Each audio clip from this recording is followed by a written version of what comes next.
Quoi de mieux qu'un bon réveil matinal avec du football pour bien débuter la journée? Afrique Sport vous l'offre avec la matinale. Nous débutons ce numéro en Côte d'Ivoire. Le football ivoirien n'est pas sorti de l'auberge et l'élection à la présidence de la fédération, pas prête de se dérouler sereinement. Remise en selle par l'intervention de la FIFA, la commission électorale indépendante a affiché ses différends au grand jour. Cette fois, la question du vote qui a fait office de pomme de discorde, alors qu'une partie des membres souhaitait s'exprimer de nouveau sur certains points d'achoppement, dont les parrainages présentés par le candidat Didier Drogba, le président de la commission leur avait opposé une fin de non-recevoir. Pour René Dibi, ces questions ont déjà été tranchées et l'heure est à la signature du procès verbal des délibérations du 9 août dernier. Et de la Côte d'Ivoire, on passe en Égypte. Ismaïli annonce ce mardi sa séparation avec son entraîneur. Didier Gomes d'Arossa n'est plus le coach de l'équipe de première division égyptienne. L'entraîneur français est limogé 8 mois après son arrivée. Gomes avait rejoint le club en janvier 2020, quelques mois seulement après son départ du banc d'Oraya en Guinée. Nous filons au Maroc désormais. Relancé fin juillet, la Botola Pro voit les mauvaises nouvelles s'accumuler sur fond de pandémie. Dernier club touché en date, le FUS Rabat, actuellement 5e du classement, qui annonce ce mardi que 13 éléments, dont 10 joueurs, ont été testés positifs à la Covid-19. Conformément aux mesures sanitaires approuvées par les autorités compétentes, les cas positifs ainsi que l'ensemble des joueurs et des membres du staff seront placés en confinement, a précisé le FUS, ajoutant qu'un nouveau test sera réalisé dans les prochains jours. Dernier point Afrique avec les révélations de Van Gaal, auteur d'un passage raté à Manchester United entre 2014 et 2016. Louis Van Gaal a défendu son bilan dans les colonnes du magazine 442. Le Néerlandais a notamment mis en avant les pistes auxquelles il avait pensé en termes de recrutement, mais qui n'ont pas pu aboutir.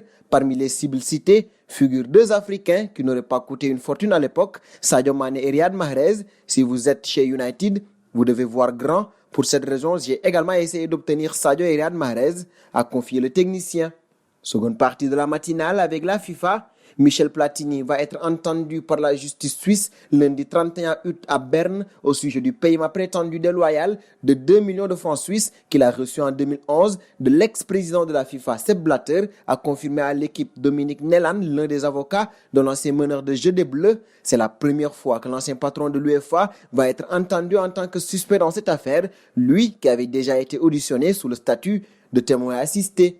Filons désormais en Angleterre. Après convocation pour l'équipe nationale, la fédération a finalement décidé d'écarter Harry Maguire des Three Lions après que ce dernier a été reconnu coupable par la justice grecque d'agression envers les forces de l'ordre, un dérapage dont il s'est rendu coupable le week-end dernier alors qu'il profitait de ses vacances. Le procès du joueur s'étant tenu ce mardi à l'île de Syros.